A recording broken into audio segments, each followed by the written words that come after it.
Ingat, menikah itu membukakan dua jalan. Satu jalan rezeki, nomor dua jalan barokah. Goblok bayi. Allahi wa barakatuh.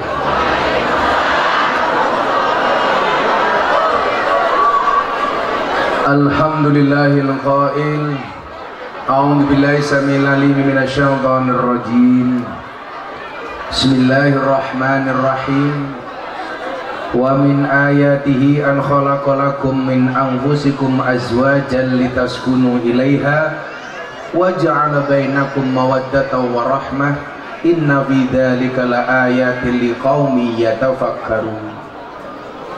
Allahumma shalli wa sallim wa barik ala hadan nabiyil karim sayyidina wa maulana Muhammadin Sayyidina wa maulana Muhammadin wa ala alihi wa ashabil mujahidin at-tahirin. Rabbi shrah li sadri wa yassir li amri wahlul 'uqdatam min lisani yafqahu qawli, amma ba'du. Hadratal muhtaramin, para masyayikh, para kiai, para habaib, tokoh agama, tokoh masyarakat, para sepuh bini sepuh yang saya muliakan, para pejabat yang berkenan hadir dalam semua tingkatannya yang saya hormati, wabil khusus Sohibul Hajat Walimatul Urus atas pernikahan Kustiwi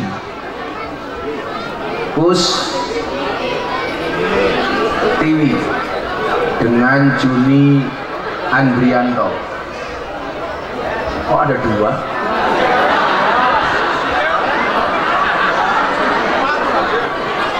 Yang satunya di Kelon,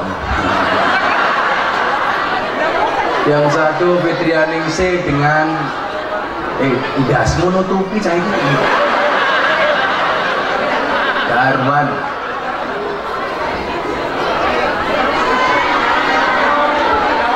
Mertasin Cilacap. Bapak Ibu, apa? Oh, Mertasinga Cilacap. Bapak Ibu, kaum muslimin wal muslimat rahimakumullah. Beli ketela bakule perawan. Perawannya ayu, bokongnya lemu. Hai orang Mertasinga yang cantik dan tampan, izinkan aku mengucapkan I love you.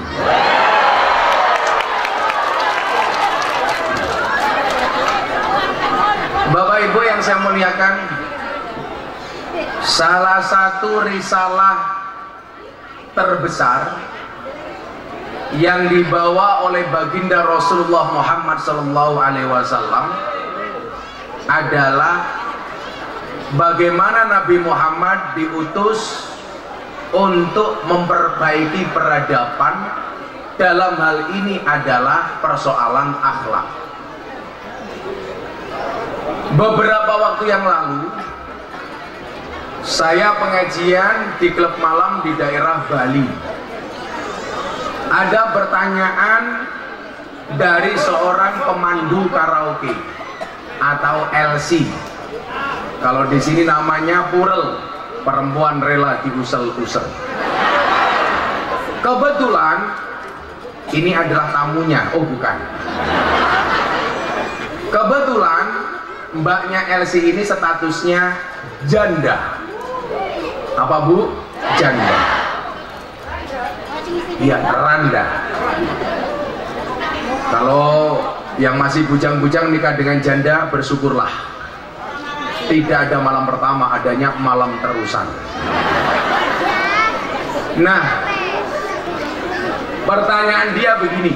Ini ngomong soal pernikahan. Gus, apa saya janda? Apa hukumnya mencintai suami orang? Iya.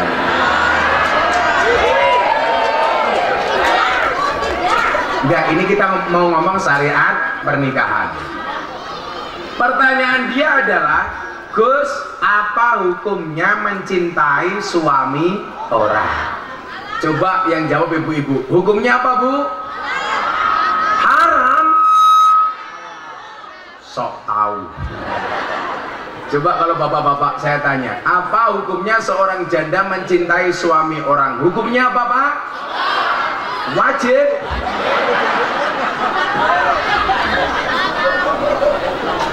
Kipasnya rada ini panas banget ya. Malah kipasnya dinggo banser dewek keperingan. Nah, Bapak Ibu yang saya muliakan, ada satu cerita fakta yang menunjukkan bahwa pernikahan zaman jahiliyah sama sekali tidak menguntungkan perempuan, justru sangat merugikan dan bahkan menghinakan perempuan. Di mana bentuknya, Gus? Bapak Ibu, kalau di zaman jahiliyah ada anak perempuan yang siap untuk dinikahkan, maka rumah orang tuanya dikasih umbul-umbul. Kalau rumah itu ada umbul-umbulnya, berarti ada anak perempuan yang siap untuk dinikahkan. Bagaimana orang jahiliyah menanggapinya? Bagi para pemuda jahiliyah yang tertarik, sound systemnya jangan keras-keras banget dong, suaranya kurang empuk atau koyo ndasmu. Jadi dimbuknya didik. Jadi di suara nggak enak. Jangan terlalu bengung, jangan terlalu keras. Jadi kita ya tukang sone nguyuh ra cewek.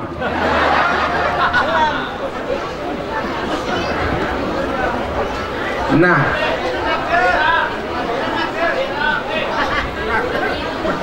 wih orang usah ngadeg-ngadeg ning kono, ditinggal wae kamerane.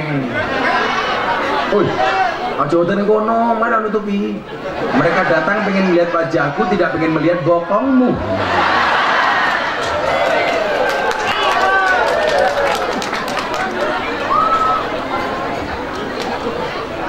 Bapak Ibu yang saya muliakan, bagaimana kemudian pola menikahkan anak perempuan di saat jahiliyah? Jadi apa maning? Banser lu gue apa-apa bro, nggak usah ngadeg, nggak apa-apa. Ayo Banser duduk aja sama yang lain. Lu gue gini, Banser duduk aja nggak apa-apa. Itu malah nganggo kacamata ireng kayak tukang pijet ya.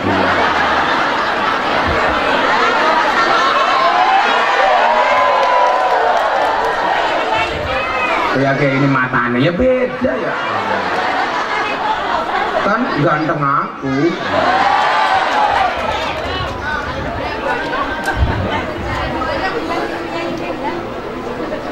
Ya duduk.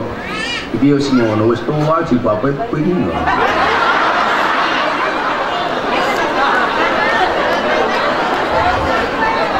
Apa? Oh, yang punya rumah. Tuh. Mulai rati amplopi. Dipotong cangkeme. Nah, ada berbagai macam pernikahan di zaman jahiliyah itu.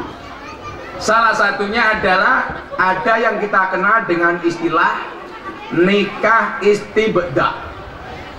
Apa itu nikah istibda? Adalah seorang istri yang datang haid lalu suci.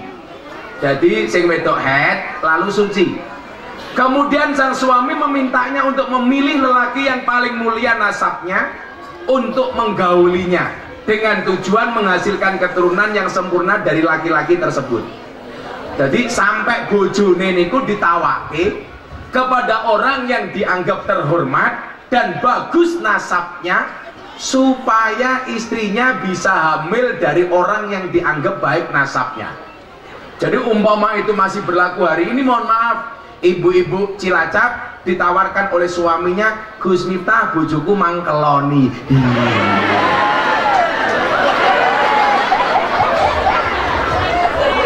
Itu namanya nikah istibda. Suami mempersilahkan kepada orang yang dianggap terhormat untuk kumpul dengan istrinya, sehingga istrinya berpotensi hamil dari laki-laki terhormat tersebut. Coba Anda bayangkan Bapak Ibu, begitu hinanya perlakuan laki-laki kepada perempuan saat itu. Naudzubillahi min dzalik.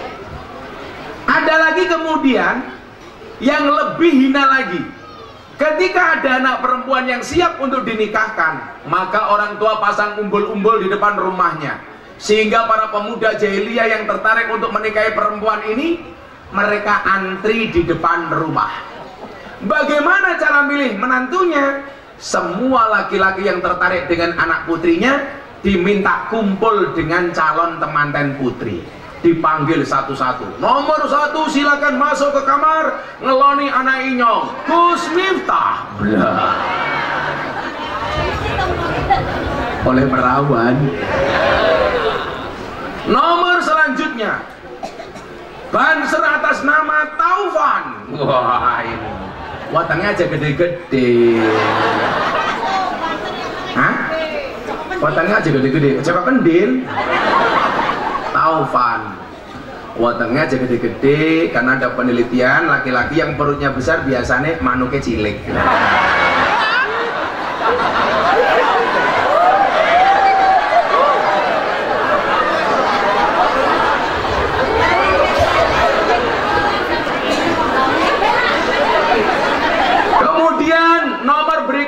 Umpamane jenenge siapa?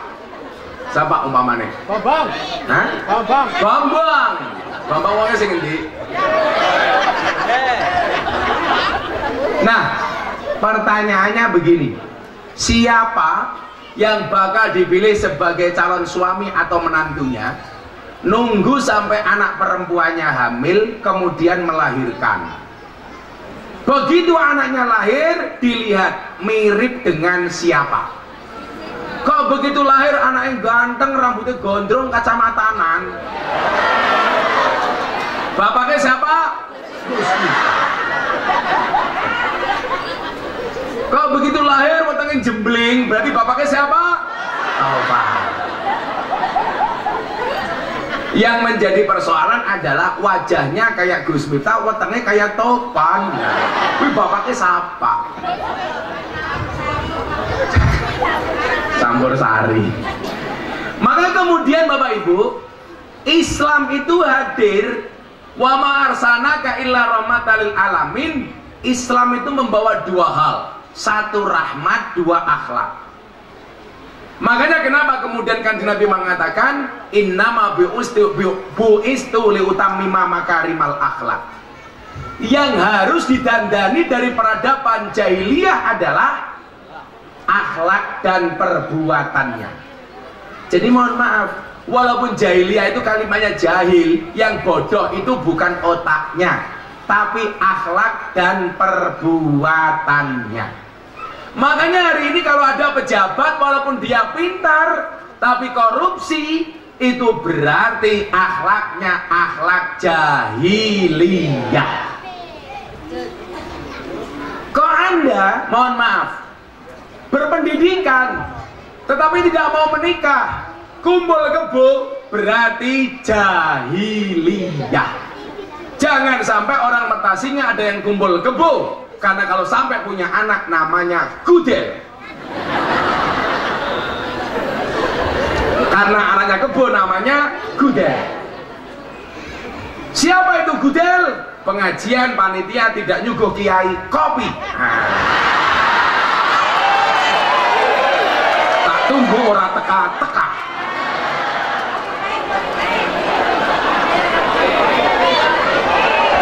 Toh, kopi toh.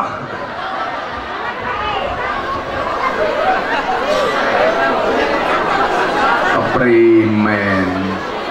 Mana lali karo kopi ini.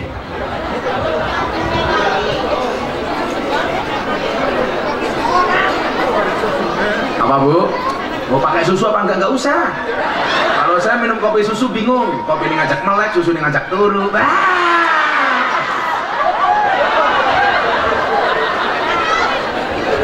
Makanya kalau saya disuguh kopi biasanya tak kali. Kopi ini tak ombe, susunya tak cekeli. Abuh matamu abuh.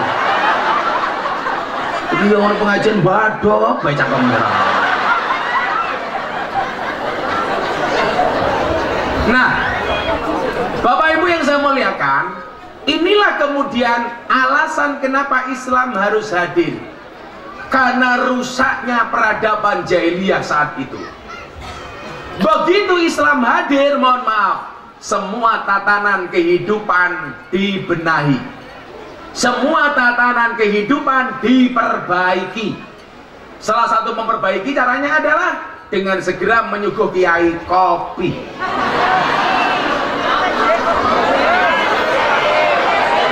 Mau ning Polres langka kopi ya Pak Kiai. Sekarang kok nggak ada kopi lagi. Pak Soe temen ya. Saya jadi curiga jangan-jangan tuan rumahnya kurang sumbangan.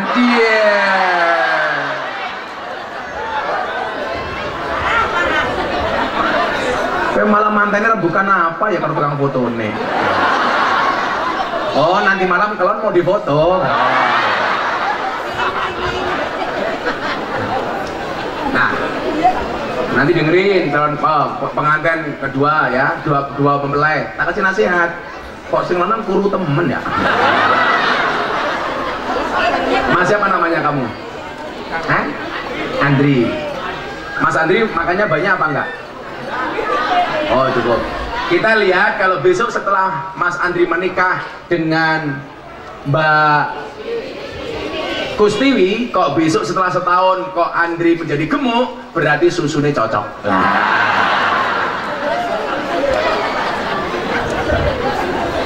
Apa Bu? Oh tetap guru berarti keracunan mata aneh, keracunan. Nah, semua sendi diperbaiki dengan undang-undang dasarnya adalah rahmatan lil alamin. Maka kemudian apa? Ada sekian banyak rahmat untuk perempuan. Buktinya apa? Salah satu pihak yang paling diuntungkan dengan syariat Islam adalah perempuan. Kopi kudune sing nyuguh wadon sing ayu tua lanang. Arane Pak siapa ge? Nadar Erika apa? Arane Nadar. Wong lanang jenenge Nadar. Dia ngono kiai ning ganteng tutup wedang pink halah.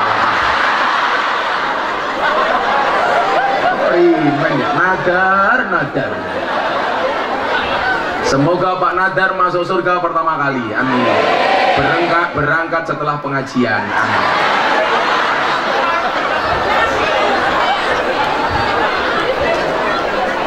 Sendi-sendi kehidupan semuanya diperbaiki untuk peradaban yang lebih baik. Salah satu syariatnya adalah yang diperbaiki adalah syariat pernikahan supaya orang tertarik untuk menikah. Sampai Nabi Muhammad mengatakan an-nikahu sunnati faman raghiba an sunnati falaisa minni.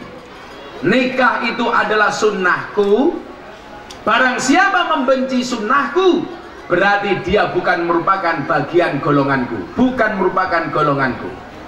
Disemangati para pemuda oleh Nabi, ya ma'syaras sabab, wahai para pemuda, man istata'a minkumul ba'a falyatazawwad.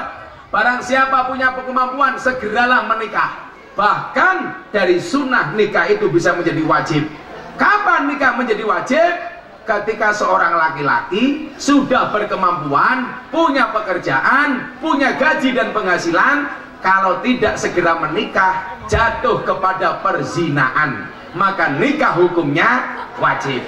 Makanya buzzer, kalau sudah punya kemampuan langsung menikah. Ingat, menikah itu membukakan dua jalan. Satu jalan rezeki, nomor dua jalan barokah. Goblok bayi. Barokah bayi. Andri masih buka jalan bayi. Iya.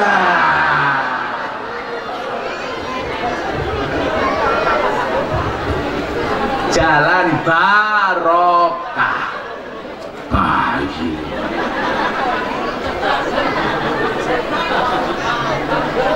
Ya jalan bayi itu merupakan jalan barokah juga. Ya beda. Terus tuang ya temen ya. Mereka janda ya. Iya. Nah, regulasi pernikahan diatur sedemikian rupa. La nikaha illa biwaliyin wa sahidai adlin. Tidak ada pernikahan kecuali dengan wali dan dua saksi yang adil. Di dunia ini hanya ada dua pernikahan yang walinya langsung Allah. Satu, pernikahan Adam dan Hawa. Yang kedua, pernikahan Kanjeng Nabi dengan Sayyidah Zainab. Karena Allah langsung memerintahkan Kanjeng Nabi untuk menikah dengan Sayyidah Zainab, dengan Siti Zainab. Nah Bapak Ibu, apa bentuk regulasinya? Zaman jahiliyah perempuan yang sama sekali tidak dimuliakan. Ketika Nabi datang dengan syariatnya, perempuan sangat dimuliakan.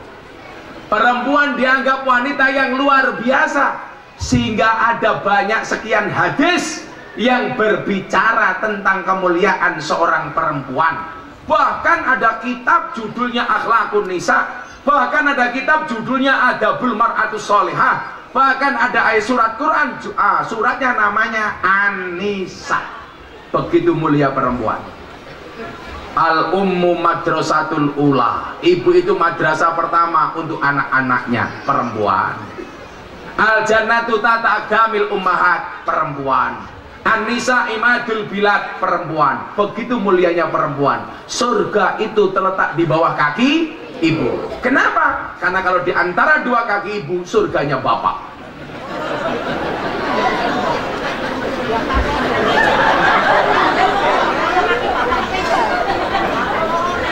Loro-loro nih, katanya janda temen dia ya. Mereka nafsu sama Inyong. Nah, apa bentuk kemuliaan untuk perempuan? Coba Anda lihat. Perempuan yang tadinya dihinakan ketika menikah sekarang dimuliakan. Apa bentuknya? Mas kawin diperuntukkan untuk perempuan.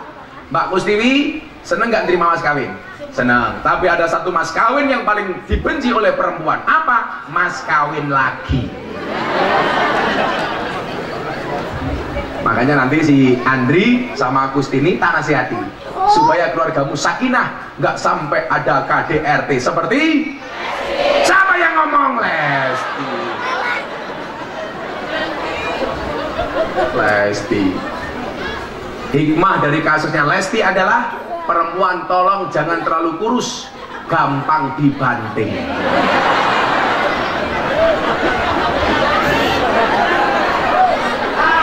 Kustiwi kurus? Enggak, masih kurus si Andri. Berarti yang dibanting si Andri.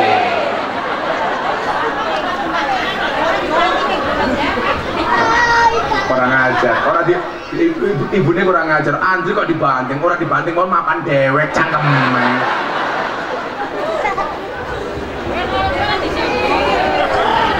Gerapaan sangit.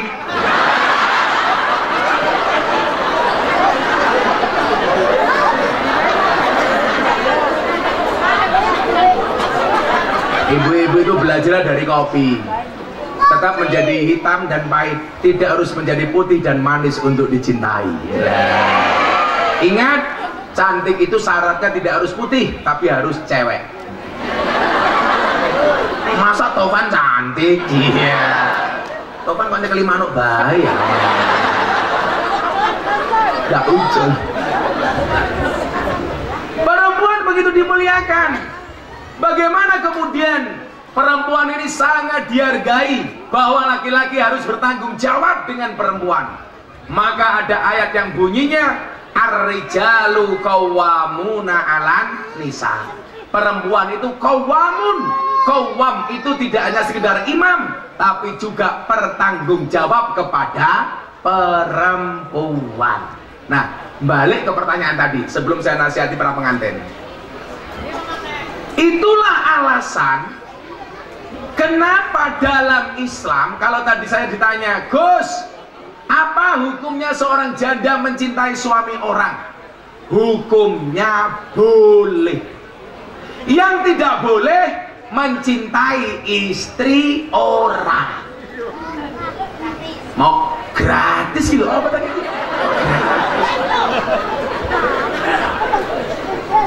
Kita lihat kenapa dalam Islam itu boleh ada poligami tapi nggak ada poliandri.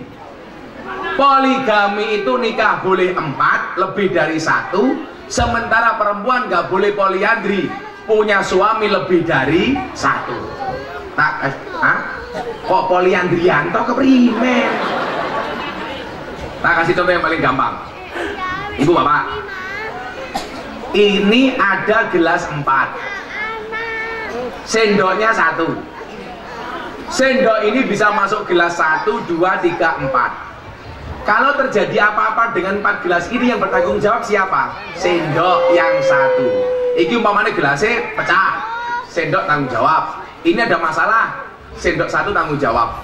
Yang jadi masalah itu adalah kalau gelasnya 1, sendoknya 4. Kayak contoh di maning ya. Nah, biar untuk paham kenapa laki-laki boleh menikah lebih dari 1, perempuan tidak boleh.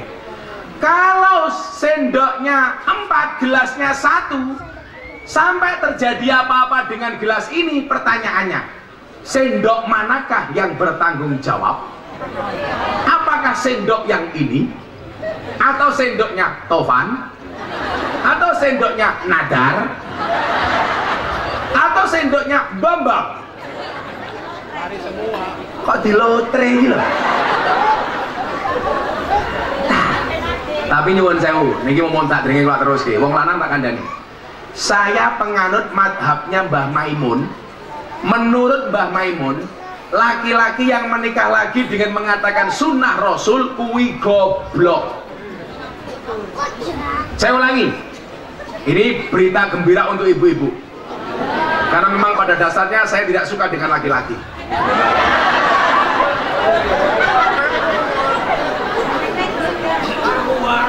Karuan, sing ngomong karuan pecine NU, sing pecine NU tak dongake mlebu surga. Amin. Pecine.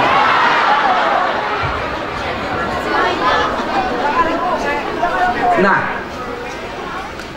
kalau Anda mengamalkan ayat fangkihu matobalakum minan nisa'i masna wa sulasa warruba, menikahlah kamu dengan perempuan yang top, yang cocok, masna 2 wa sulasa 3 warruba 4. Itu kalau Anda pengen melakukan itu, jangan pernah mengatakan sunnah Rasul. Kenapa? Karena Nabi Muhammad itu menikah lagi bukan karena kemauannya sendiri, tapi karena langsung diperintah oleh Gusti Allah. Bahkan sampai Nabi Muhammad itu pernah menolak, tapi diperintah oleh Allah, akhirnya dijalankan. Alasannya kenapa? Nabi Muhammad itu istrinya harus banyak, karena semua yang dikatakan sunnah itu adalah qauluhu wa af'aluhu wa takriruhu, perkataan, perbuatan, dan ketetapan. Artinya apa? Semua tindak tanduk Kanjeng Nabi itu harus direkam, disampaikan kepada umat, yang kemudian menjadi sunnah. Kalau istrinya Nabi cuma 1, harddisknya, memorinya tidak akan muat untuk merekam semua aktivitas Kanjeng Nabi.